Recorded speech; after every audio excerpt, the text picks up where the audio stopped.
Hallo und herzlich willkommen zu diesem Video. Heute schauen wir uns gemeinsam alle deutschen Zeiten an, die du kennen musst. Und keine Sorge, wir machen das ganz entspannt und einfach, Schritt für Schritt. Und du bekommst einen klaren Überblick, wie bildet man die Zeiten, wann verwendet man sie und welche Zeiten brauchst du wirklich im Alltag, besonders im gesprochenen Deutsch. Lass uns direkt starten. Let's go!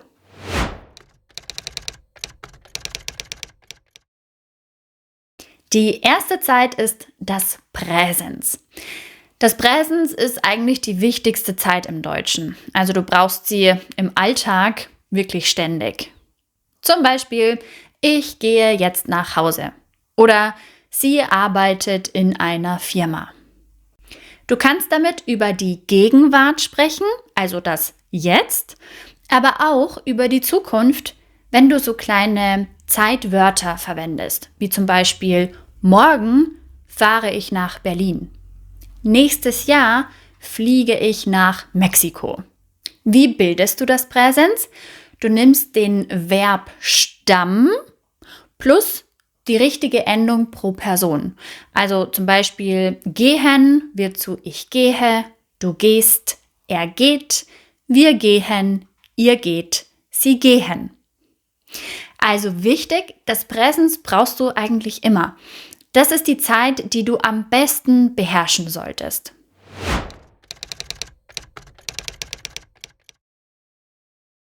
Zeit Nummer 2 ist das Perfekt.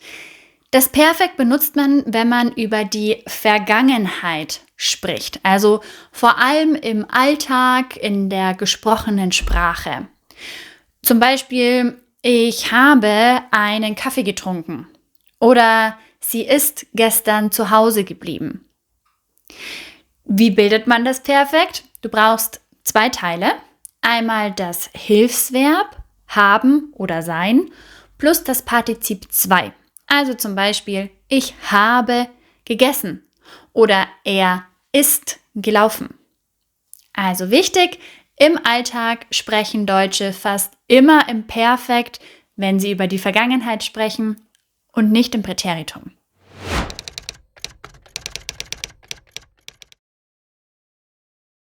Präteritum, das war ein gutes Stichwort, das ist unsere nächste Zeit.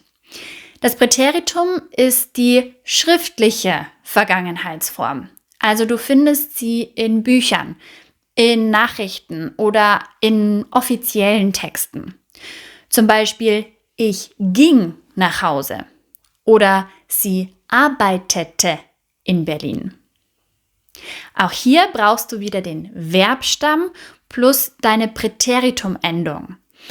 Manchmal verändert sich auch der Stamm und es gibt relativ viele unregelmäßige Formen, die du lernen musst. Zum Beispiel gehen wird zu ging, machen wird zu machte und so weiter.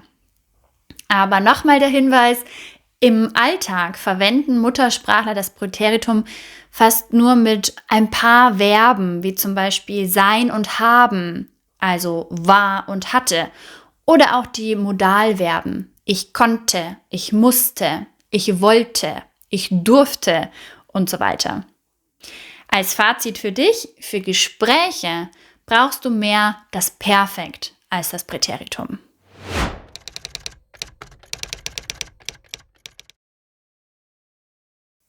Und dann gibt es noch eine dritte Vergangenheit im Deutschen, nämlich das Plusquamperfekt. Das Plusquamperfekt. Das klingt kompliziert, ist aber eigentlich ganz einfach. Es beschreibt etwas, das noch früher passiert ist als etwas anderes in der Vergangenheit. Also zum Beispiel, ich hatte gegessen, bevor ich zur Arbeit ging. Wie bilden wir das Plusquamperfekt? Mit den Hilfsverben haben und sein im Präteritum plus das Partizip 2, das du schon aus dem Perfekt kennst. Also zum Beispiel, ich hatte gegessen. Sie war gegangen. Du brauchst das nicht sehr oft, aber wenn du erzählen willst, was vorher passiert ist, dann ist es hilfreich.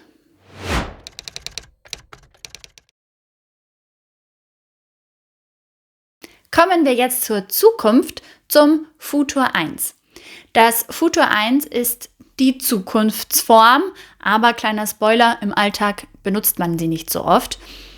Zum Beispiel, ich werde morgen arbeiten. Wir bilden das Futur wieder mit unserem Hilfsverb werden plus dem Infinitiv. Ich werde gehen, du wirst lernen und so weiter. In Gesprächen nutzen viele einfach das Präsens mit einem Zeitwort. Also zum Beispiel, morgen gehe ich arbeiten. Das klingt irgendwie natürlicher. Du solltest das Futur 1 natürlich kennen, aber im Alltag brauchst du es fast nie.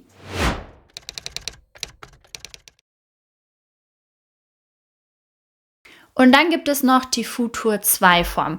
Das ist die kompliziertere Form.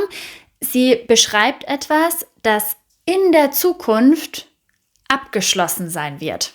Also zum Beispiel, nächsten Monat werde ich das Buch gelesen haben. Wie bilden wir das Futur 2? Mit unserem Hilfsverb werden plus dem Partizip 2 plus haben oder sein im Infinitiv. Aber ehrlich gesagt brauchst du das im Alltag fast nie. Es kommt in gehobener Sprache oder auch in Schriftsprache vor. Unser Tipp, solltest du das Futur 2 kennen? Ja. Solltest du es perfekt beherrschen? Nur wenn du möchtest. Im Alltag reicht meistens das Präsens. Fassen wir zusammen. Die Zeiten, die du wirklich brauchst, sind Präsens und Perfekt. Wenn du diese beiden sicher kannst, bist du für die meisten Alltagssituationen gut vorbereitet. Präteritum brauchst du für ein paar Verben und die Schriftsprache. Plusquamperfekt, Futur 1 und Futur 2 sind eher für speziellere Kontexte. Und wenn du jetzt denkst, ich möchte das alles nochmal ganz genau lernen, mit Struktur, Erklärungen, Übungen und ganz vielen Beispielen, dann ist unsere B2 Masterclass genau das Richtige für dich, denn dort behandeln wir alle Zeiten noch einmal im Detail. Wir schauen uns ganz genau an, wie man sie bildet, wann man sie verwendet und welche Besonderheiten es auch gibt. Und natürlich trainieren wir das Ganze so, dass du es auch wirklich anwenden kannst im echten Leben, beim Sprechen, beim Schreiben und natürlich auch im Job. Du findest die Infos zu unserer B2 Masterclass auf unserem Deutschcampus. Wir packen dir den Link mit allen Infos auch mal in die Beschreibung. Und jetzt interessiert uns natürlich, welche Zeit findest du am schwierigsten, welche nutzt du am liebsten? Also schreib es uns gerne mal in die Kommentare. Wir freuen uns auf deine Nachricht.